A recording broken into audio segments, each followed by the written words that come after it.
Welcome to the Helena Sips podcast, where I, Helena Nicklin, talk to creative humans who've built careers doing what they truly love and discover the rituals that keep them grounded and bring them joy. And this week... I started off thinking, gosh, I really want people to learn about wine. And now, if people can watch anything that I do on social media or have any interaction with me, and it gives them inspiration to give a little bit less of a shit about things, then I'm really happy. I speak to Tom Gilbey. Tom Gilbey has spent over 30 years in the wine trade, but you'll probably know him best as that guy on social media who is brutally and hilariously honest about every wine he tastes, rating them class, pass, or absolute arse. He's tasted a different bottle at every mile of the London Marathon. He's demonstrated wine temperature by sitting in an ice bath. He has a book, a new wine club, and is now about to take his live show Absolute Filth on tour around the UK and Ireland. In a world of stuffy tasting notes, he is a real breath of fresh air. Tom Gilbey, it's wonderful to have you on the podcast. Thank you. I'm excited. It's so nice to have another wine geek on here, like a proper wine fiend. I'm looking forward to this conversation very much. But before we get started, most important thing, we are in a virtual bar and you can order anything you like. What are you drinking and why? Okay, so true to form, in fact, completely untrue to form, it's not a wine. I think I'm going to have a Chilli martini. Oh my God. Which is just such a fun drink. It's the drink that I had when I first met my wife. And it's the drink that I always have where I go to this bar in Piccadilly, Soho. And it's just a really fun opener from the evening. And it sets me up for really great wine. So that's what I'm going with. Oh, I love that. And how do you have your Chilli martini? Hot, hot, hot. Okay. I don't actually make it, I just drink it. And it's at Sophie's Soho, at the big bar there, and it's got just so much gorgeous fruit in it, massive kick from the chili, and a pretty big wallop of alcohol to it as well. So it makes me very happy. And I love that that's a starter before we move into the wine, the way it should be. Yes. Absolutely. And does your family have something to do with gin? Oh, yes, my family does have something to do with gin that I often forget about. Yeah, they made a gin. Well, this is post-wine. So my family got into wine in about 1855. Right. And then got bored of wine or saw another opportunity and made a gin called Gilbey's Gin that you can't buy anymore in the UK, but you can buy it in all sorts of weird and wonderful countries elsewhere, like Morocco and places like that. And it is fair to say a fair to middling gin. It is definitely not the finest one on the shelves. Oh no! Surely you can bring it back in a much bigger and better way now that you are you. Helena, we didn't even prep this, and I love it. So, about 5 years ago, I wrote a lovely letter. Diageo own the brand now. I wrote a lovely letter to Diageo going, "Dear Diageo, I've got this great idea. Why don't I start the gin again?" And they went, "Dear Mr. Gilbey, how lovely to hear from you. See you in court. Love, Diageo." So that ship sailed. Oh, I don't know. A lot's happened in the last 5 years, hasn't it? I mean, Yes, it has. Your star has very much risen. Yeah, but not as high as Diageo's. Anyway, carry on. I mean, some would say otherwise. No, moving on. What did it, though? Because really, you have been in the wine trade for many, many years. How many years would you say you have been working in wine, actually? 31. Wow. Okay. Yeah. And yet it was a TikTok video that really kind of pushed you out there. Yes, it was. Yeah. Was that the marathon one or was it the Weinhof one? Which one was it? It was the ice bath one. So in January 2024, my son, Fred, who was working with me at the time, because we were running a wine tasting business, he says, "Dad, we're going to sell naffle wine in January because people do silly things like dry January. And you won't do any of your silly wine tasting events in January because no one will come. So I've got this great idea. You like yabbering about wine. It's cold next week, as in like -4. You like your ice bath. So why don't we put a bottle of this wine that you will know, Helena, Cumulus River, which is very delicious white wine. And we'll do a little skit on the best temperature to drink white wine. And he says, we're going to put it on this thing I found called Instagram. And I go, okay, well, let's do that then. And so he comes, he doesn't live with us. He comes from his flat in Herne Hill the next day. And then he goes, right, I'm ready. And he says, Dad, put on those really stupid shorts and that silly red hat and just walk out the back door. And he says, don't worry, I've cleared up all the dog mess off the floor and it'll all be fine. Just get into that ice bath there. And so and he says, when you get into it, I want a massive crack that ice with your foot, really. And the ice, I don't know if we're being filmed here, but the ice was thick. It was like an inch thick. So out we walk, I walk, breath frosting up, very cold, smack the ice, get into this the ice bath and do this little video. And of course, I've got a nice Richard Brendan wine glass and a drop stop and all this stupid paraphernalia. And we're chucking ice out. Sorry, I am chucking out. He's filming. Anyway, he puts this utterly ridiculous skit on Instagram and it gets 2.5 million views. Oh my God. But he's not even on Instagram. He doesn't even understand it. My son Fred is actually a real proper hippie. If you gave him a load of cash, he'd burn it, and he really doesn't like social media. And yeah, he started this whole thing. And he started this whole thing. And then anyway, that was January, and then he goes, "Oh, should we do another one?" And we do another one. And then we get to March, April, London Marathon time. And I was 52 years old. And I was running it for the hospice that looked after my mum.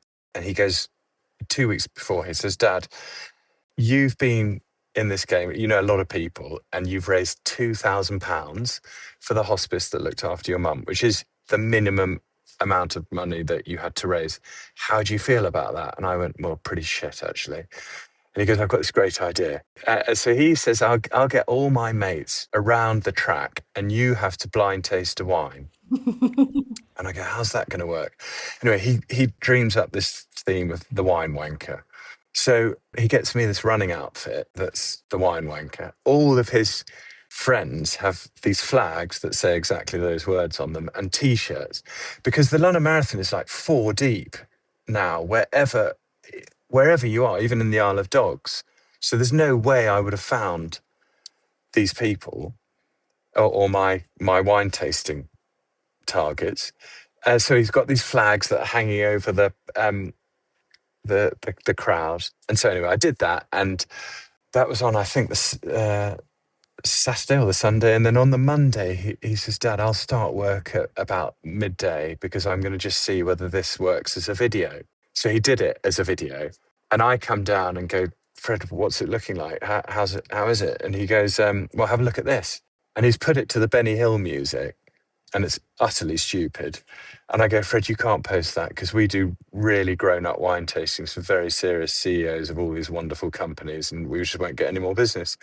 And he goes, the problem is I just have. I go, oh dear. Anyway, that, in a nutshell, Helena, is what happened. An overnight success that took 31 odd years. Yes, Excellent. that's one of those ones, yeah. Very fun, though, anyway. Yeah, I mean, I think why the world has fallen in love with you is because you found a way to make wine unpretentious and just honest and yeah, I've lost count of the amount of times that I've been at wine tastings and people ask me about, what do you think about Jam Shed? Like literally every time. It's just... Oh dear. Well, but Helena, that's so funny because that was on sort of wine 5 of the video of the London Marathon, where I'm a little bit rude about Jam Shed. Quick as a flash, when that video went out on Monday, they got to my sponsorship page, £500, no hard feelings, Tom. You're joking. And I just think that's world class. And they have I've since done stuff with them, and I've had a call with their head of marketing, who's a really great guy. And he said, Tom, as long as, no money changes hands other than that sponsorship thing, he goes, as long as we can take the mick out of you and you can take the mick out of us, then we're all game. Let's just have some fun. And that's great. Yeah, I mean, it's brilliant. It's because at least when people see it on the shelves, and it has got a fantastically obvious sort of label that you can't miss. Gosh, it has. Yeah, it has. If they haven't tasted it, they'll be like, well, I'm intrigued. And so yes. sales. Yeah, exactly. I had the other day, I'll let you ask the questions in a moment, but the other day I was at dinner in this lovely pub with a couple of friends and my wife. And this woman comes up to me and she goes, are you Tom? And I went, yeah. And she goes, hi, I'm the marketing director for 19 Crimes. And I'm going, oh my goodness, I must leave this restaurant very quickly. And she said, I just want you to know, whenever you do a 19 Crimes video, we love it. And I go, how does that work? And she goes, it just makes us laugh. And I go, okay, that's fine. Oh my God. Well, maybe they've seen. Yeah. How great that they're forward thinking enough to. I know. Well, So you've got this great long family history of booze, wine, and then gin. But growing up, was wine on the table? yes. So my family have been involved in wine for a long time. So my great-great-grandfathers bought wine over from South Africa, 6-foot trestle table on Oxford Street, and built that into a wine company that sells as much wine now as Tesco's. So they sold 1 in 3 bottles of wine in the UK. It was massive. They bought a chateau that makes pretty crap wine in the north of Bordeaux called Chateau Louden, and then shipped wine over to the Camden Roundhouse and in barrel and bottled it there and then sent it out from by horse and cart. Then came the railways. And anyway, the employment plan of that business, Gilbey's, was employ the eldest son, no matter how stupid they are, and let them run the business. So anyway, one thing led to another that meant the business went down the toilet. No. But my dad, yeah, that's a whole nother story. And we can talk about that on another podcast. Anyway, my dad worked for Gilbey's, and then when he was written to as like dear number 1703, he thought, I'm out, and started a wine bar in 1975. So I was 3 then, in across the bridge from Windsor in Eton, and it was the first wine bar outside London, really. And he did that with his uncle, and then my mum and my aunt. So that's how I grew up, with that, and then another restaurant, and then another restaurant. So they had 3 restaurants, imported all their own wine. And from a very early age, my childhood holidays were going to see Jean-Michel Broken Nose down in the Beaujolais and have a sip of this and eat horrendous French food that I thought was disgusting, that I now love. That was going to be my next question. What was on the table? But obviously, a lot of very fine and a lot of very rustic international wine food. Yes, yeah, not particularly fine, but it was lots. So Dad was a chef, and the food at the wine bar was literally lasagna, chicken pie, obviously no vegetarian because it was 1975. And so we used to just eat his cooking. And then whenever we went to France, we'd just be eating they sourced most of their wine from the Beaujolais, quite a lot from the Loire as well, and Alsace. And their wine list was completely, utterly French. And we used to go at least once a year to go and see various growers, winemakers, that I used to be bored out of my mind. All I wanted to drink was sort of meths. None of that. What you mean is creme de menthe, right? Yeah, Yes, that exactly. So did that not make you want to cook, or did it make you want to cook? Do you cook? No, I do. I love cooking. I don't cook nearly enough, though, because my wife is a very good cook and I find other stuff to do, like things I'm told. But I love cooking. So once or twice a week, I'll cook, and I get really into it. I love it. Yeah. Do you have a signature dish? My signature dish, or my favourite place to cook, is outside. So I love cooking all sorts of things on a barbecue. My favourite thing to cook in the world is a tarte tatin on a big green egg. Oh, yes. It is so smoky and just delicious. Yeah. What do you pair with that? Just straightforward vanilla ice cream, absolutely delicious. I did it with a PX sherry the other day, which was very, very delicious. Yeah. I had that combination very recently, actually. Nice. So, I mean, you love food, and obviously you grew up with wine, but was there a particular bottle that really did it for you, that made you go, okay, I really get this now? Yes. It was a bottle of Juliennas, and I tasted it when I was 20 years old, and I bought it from a wine shop in Oxford, and I just thought, this is absolutely heaven. And then I went and bought Hugh Johnson's wine book. I've still got all these old wine books.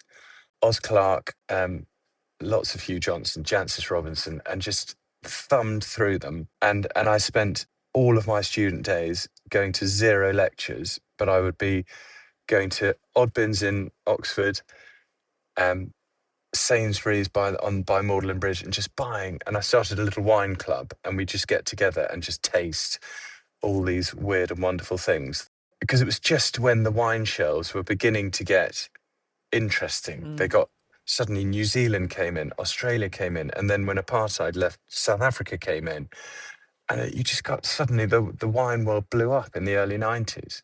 Yeah, no, I remember it as well. I just, at university, there was a lot of kind of very cheap, very bad Bulgarian box wine going on, and stole lots of that. Yeah, very good. But then all of a sudden there was Hardy's, and it's like, ooh, what are these words on the label that were turned out to be grape varieties? And it suddenly all started making a lot more sense. Yeah. So someone told me, Helena, you can help me with this. I was weaned on Bulgarian Cabernet Sauvignon at $3.99 from Tesco's. Excellent. Which I thought was a really great drop. Was it South African? Was it South African wine coming via Bulgaria? Someone told me the other day, because during apartheid, they couldn't get their wine out. Yeah. So I went, oh, I wonder if it was. I've heard similar, actually. I'm not entirely sure, because sorry, Bulgaria at that time, but just I'd like to think that it, if it had been South African, it might have been, well, the ones I tried anyway, a little better. But if you thought it was banging, maybe we were drinking different things. Yeah, my standards were quite low then, but yes. Yeah, me too. I mean, my typical meal at university was rice with some Marmite stirred into it. Nice. Yeah. Nice. Yeah. And then, for dinner, maybe some toast with Marmite on top of it as well. Classy. Okay, so I guess thinking about all of this background, it's been very much wine and food. And is there a smell, an aroma that really takes you back to being a kid? And it might be food, it might be something else completely different. I think, the smell of tarragon really takes me back to my dad's wine bar. And it takes me back to his chicken and tarragon pie that was just so, so delicious. And I worked in the kitchen with him for a while.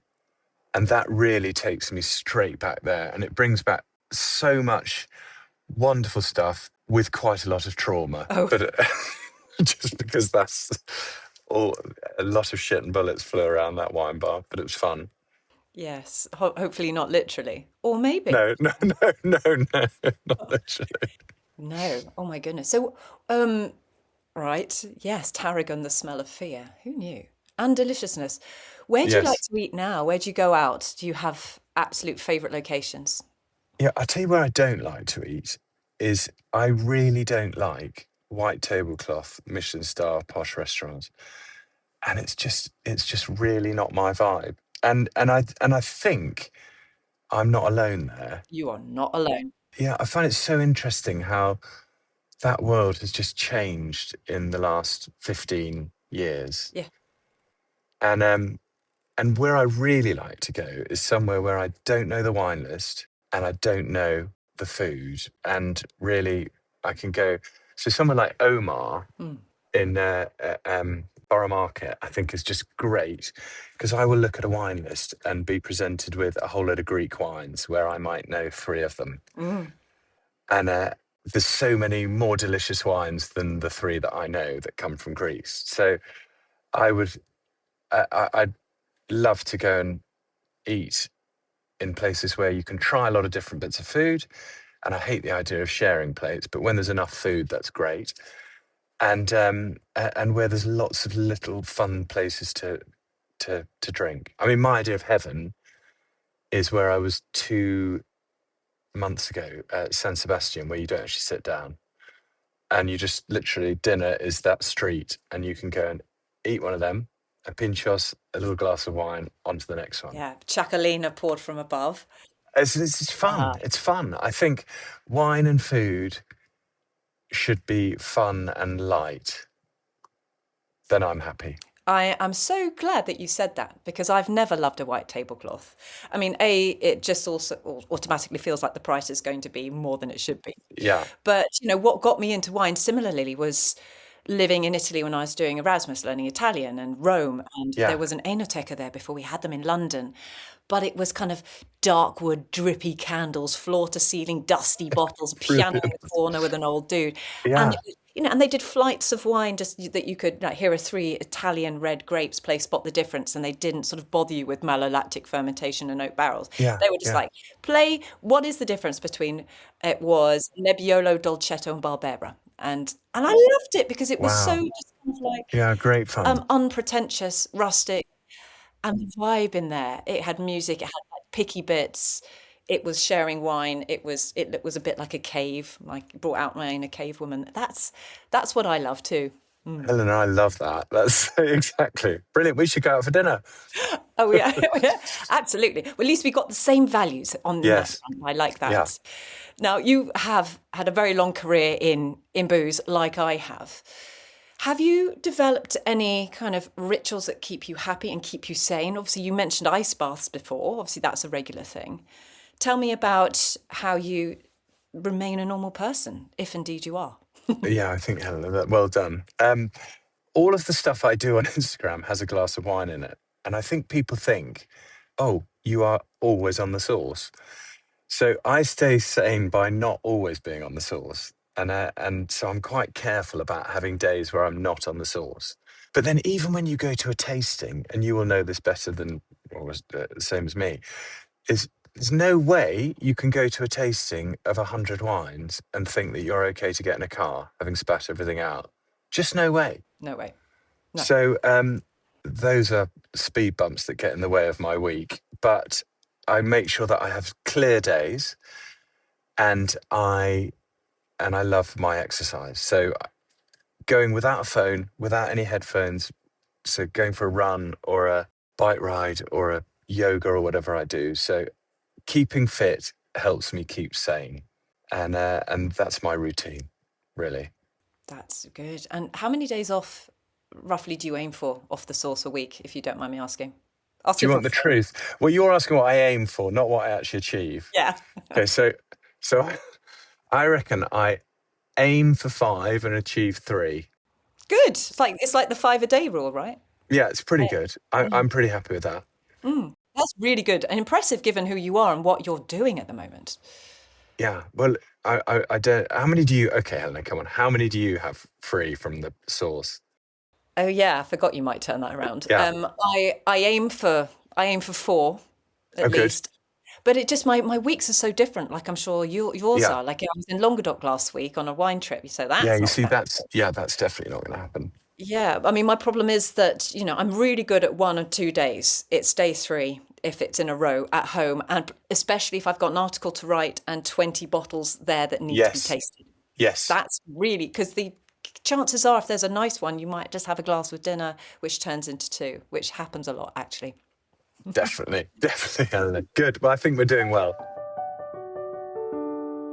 Oh, we talked about how busy you are. You are in the middle of a tour? It has started, hasn't it? No. I'm doing a tour in September, which is completely bonkers. So we're doing a wine show that's going to, it's 12 nights, and I think it's 6 cities. And we're writing it at the moment. And it's basically a wine show with some fun acts. So actually, it's more of a stand-up comedy show with wine. And Fred and I are going to do it together. Amazing. So my son and I, and we're starting on the 3rd of September, and it's quite daunting. So we're doing Cadogan Hall in London, which is 950 people. And we're doing London, Brighton, Bristol, Edinburgh, Exeter, Dublin, Birmingham. I think that's it. That's a lot. It is a lot. It's an awful lot for me. Yeah. Wow. That's really impressive, though. I very much like the sound of it. I've always wanted to kind of write a play where I personify grapes in stories and dress up as the characters, which is something I've been doing for years. Oh, that's so fun. Yeah. You should give me an idea. Well, will you come, Helena? Will you come? I'll come and see you wherever. That sounds right up my street, and I'm sure everyone listening's street as well. So we'll put those details in the show notes as well. No worries. And you have a book, of course, Thirsty. Yes, so we've done the book, and then and that's coming out in paperback in September. And then I've just started a wine club as well, which I'm quite excited about. Have you Yes, I seen saw that? that. Yes, but tell everyone about it. So I have a very simple grading structure for wine. It's either class, pass, or arse. And I got approached by this incredibly intelligent young guy in Manchester who I've never met. But he sends me a little email in January and goes, Tom, I've just put all of your YouTube videos through my little AI bot that I've built. And it's chucked out every wine that you've tasted and that you've rated as class, pass, or arse. And I've put it in this little app thing. And I'm just looking at this thinking this is utterly genius. Yeah. And he takes all my tasting, everything I'd say about the wine, which needs a bit of editing because it's quite rude, and puts it into this thing. So anyway, and he said, do you mind if I create a little website on it? And I went, well, sort of, but you can do it for me. So he's built a website with every wine we taste. So now we're just tasting, or I'm tasting as many wines as I can, putting it on this website, which is going to become an app. We both know Victoria Moore, and she is a critic that I admire greatly. And she said, I love the way you grade wine. And I went, it's pretty basic, Victoria. I really think it's not, and she said, no, it's exactly what we want. And she said, I don't know how to grade a wine, arse, because I think some people might like it. It's not to my taste, but some people, I said, Victoria, it's like class if I want to drink it, pass if I have 2 glasses, and arse if I don't want to drink it. I don't care what anyone else thinks. That's it. That's the joy, I guess, of it not being for the Telegraph. Yes, that's it. Yeah. Yeah. And I went, that's the difference. You're writing for a very grown up publication. There is a lot of freedom there, though, isn't there? I mean, There is. I write for various publications, and there are lots of guardrails around what I can and can't write about. And Yeah. but it does make me nervous being as honest as you are, on my socials. And I kind of made a point to not talk about wines that I don't think are good, but I don't think that's necessarily helpful. And that's obviously what people want and need. Well, I have made one really bad mistake once, which I feel really bad about. I will really try not to be rude about a small producer working really hard and producing wine that I don't like. And I hit a speed bump the other day when I was in Wales, and someone gave me a wine to taste that was a Welsh wine, and I tasted it, and I told them exactly what I thought of it. And somebody recorded it and put it on Instagram. And it was this chap's wine, who's near Abergavenny. And he got very upset. And I actually felt really bad. I mean, I felt less bad after he was so rude to me that I just thought, well, sod you. So I really don't want to do that. Jam shed every day, 19 crimes every day. But little producer in Italy whose wine's just a bit too tannic for my liking is not a fair game. No, fair enough. Yeah, I'd concur. Yeah, it's tricky to know sometimes, though, isn't it? Yeah. Okay, then. I've got a few other questions as well. They're more kind of the quick fire style things. But before that, what else is going on that we need to know about? We know about your book, we know about your tour. Anything else exciting that we need to know about? Not that I know of, but then every day something could happen. It's true. Do you know what I had, Eleanor? I spent my years in wine making business plans that never ever worked. And people say, what's your plan? And I go, literally, I don't have one. I'll just do the same again tomorrow and see what happens. Yeah. And in the bio of my Instagram, it goes, I don't know if you've ever seen it, but it says, here for a good time, not a long time. And I think that's absolutely true. Do you know what? That is actually, thinking like that is good advice for me, because, I've had similar issues with my plans and what I think I would like to do. Well, it's good to have plans, Yeah. but maybe not spend too much time writing them down and spending too much time on them. Well, I mean, I do that, but then I don't ever look at them again. So, okay. that says Yes. more about me. I'm really airing a lot of dirty washing here, which wasn't the point. That's good. Okay. Well, then let's get stuck into these quick fire questions. Tom Gilbey, what do you smell like? Do you have a signature scent? Probably hair gel, but no, I think, gosh, I don't know. I'd like to smell of lavender, but I probably don't. No, I do wear a fragrance though, but I I don't know what I smell. Let's just say I smell of lavender, and then people want to meet me. It's an issue, isn't it? Because given what we do, we can't often wear a nice fragrance. Yeah, yeah. Best music album of all time. Well, it changes. Supertramp, Breakfast in America. I do love that. Yeah, today it's that. Okay, good. What is your karaoke song, if you have one? Shook Me All Night Long by AC/DC. Sung appallingly. Well, that's the point. First sung by me in front of a whole load of, I think they're probably Polish, grape pickers in Beaujolais, aged 22. While they were picking grapes? No, after we're picking grapes. We'd spent 2 weeks. It was the harvest party. We'd spent 2 weeks picking grapes in Beaujolais, and it had rained every single day. It must be the foulest wine that has ever been made by anyone ever. Anyway, that was that. Definitely arse. Okay, good. Yes. Good to know.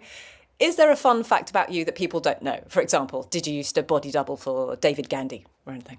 I definitely didn't do that. No. I did used to be quite good at hang gliding. Oh. But I wouldn't do it again in a hurry now, because it's a bit like scuba diving. If you haven't done it for a long time, probably not to do that. But that was something fun. Yes, definitely fun. And I was going to say any hidden talents, but obviously hang gliding. That's well, yeah, it used to be a talent. Mm-hmm. I think I'd be a little bit worried doing it now. You can't sort of burp New Kids on the Block songs or, play music on your hands or anything. I haven't tried that, actually. But New Kids on the Block songs, maybe I should do that. No. Again, more dirty washing coming out. It's not about me. It's exactly. not about you. Yeah. Okay. What seriously annoys you, apart from bad wine? Well, it is to do with wine, and bad sommeliers really annoy me. Okay, so when they just trying to oversell something that I don't want to drink makes me go mad, literally mad. And even if I hear it being done on the table, in fact, even I go even madder if I hear it done on the table next door. Do you get involved? No. It also really annoys me, or intrigues me. Why does a sommelier, if you asked a sommelier, why have you come up and poured that wine for me to taste? Is it for me to tell you whether it's corked, or is it for me to tell you whether I like it?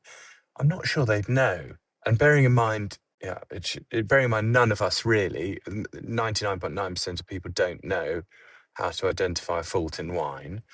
It's a bit like taking your car to the mechanic, and they go, "Can you sort that out?" You come back a week later, and dude opens the bonnet and says, "Helena, are you happy with that?" And you go, "No. Can you just tell me that it works?" Absolutely. And I think, especially these days, there are a lot of sommeliers who aren't sommeliers, but just because they said, "Oh, I like wine, I'll." Exactly. Yeah. Got it with you. Very important question. If you were a wine grape or a wine style, what would you be and why? I'd be a Pinot Noir, because that would allow me to be so many different things. I could just wear different clothes every day. True. I could taste delicious and look delicious in every set of clothes that I'm wearing. And if I really wanted to own it, I could probably be the best dressed dude at the party.